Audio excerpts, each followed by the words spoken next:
As I started my research on thriller film openings, I've discovered that every film opening follows a stereotypical convention, such as opening the film with a shot of the company's logo and cast members, followed by the director's name.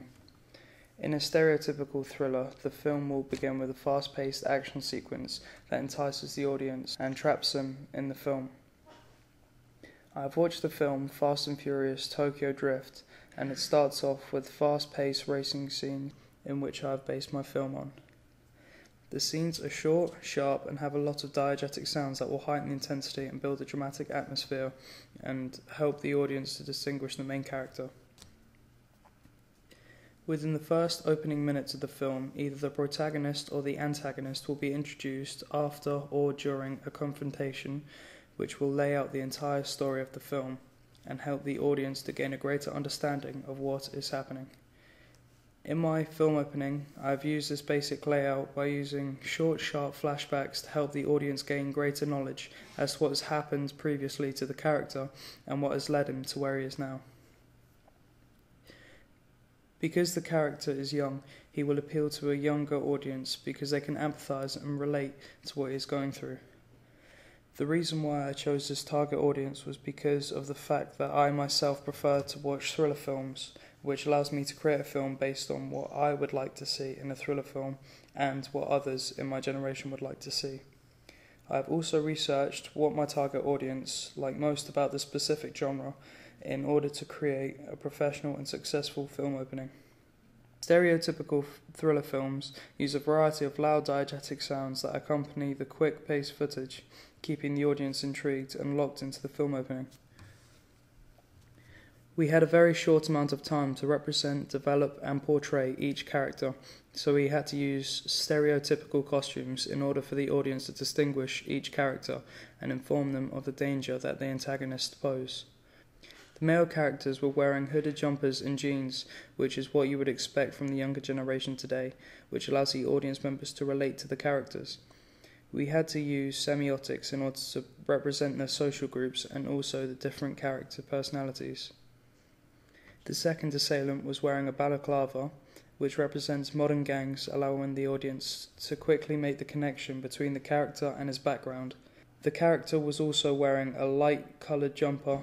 Although still the antagonist, he was not as menacing as the main antagonist, who was wearing a dark coat and a black beard. This was done to create a sense of hierarchy through the use of colours. The young girl was wearing a lightly coloured cardigan, which represents innocence and purity, and the soft boots that she was wearing represents comfort, not only for herself, but the protagonist that she had to inform. If our film were to be distributed, it would be produced by a mainstream studio such as the ones you can see on the screen. The film will more likely be extremely expensive to produce. This is because of the large amount of extra characters and effects that the film of this style would require. We would go with a large-scale distributor in order to have a film played to the largest audience available. This would be necessary in order to secure the funds that would be required for the budget. The target audience would be around our age, about 16 to 18, but also expand to older people and possibly some younger.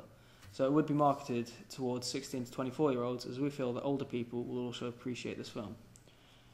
This film would be aimed at people who aren't new to thriller-style films, and it would be full of tension and suspense in order to really thrill the audience. The audience would be predominantly male. During the filming stage, I have learnt a lot about different effects that can be used with the camera, such as the different white balance levels indoor and outdoor, and I've also learnt how to use different shutter speeds to create a lagging effect. I did not realise how crucial the lighting was for the final production, as we had to cover up most of the lights as it was too bright and would not be suitable for the mood and atmosphere of the opening. Adobe Premiere was a great hand in our production stage, as we not only used it to cut and edit our audio footage, we were able to use RGB curves to change the contrast of the shot, which allows us to create a dark and intense scene. The audio recorder allowed us to record different sounds that would be difficult, as most of the sounds were recorded in tight places. Separate conversation scenes were also recorded, as the sound quality of the original was poor, as there was a lot of interference from the cars at the side of the road. During the course of the preliminary task, I've learnt that the main and most important part of creating the film opening was the editing.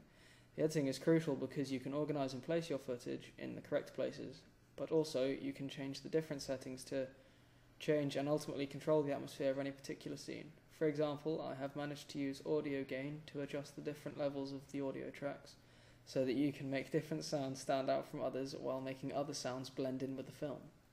Using the keyframes, I have learnt to fade audio and footage in and out to make the film flow and create a realistic film opening that keeps the audience enticed in the film.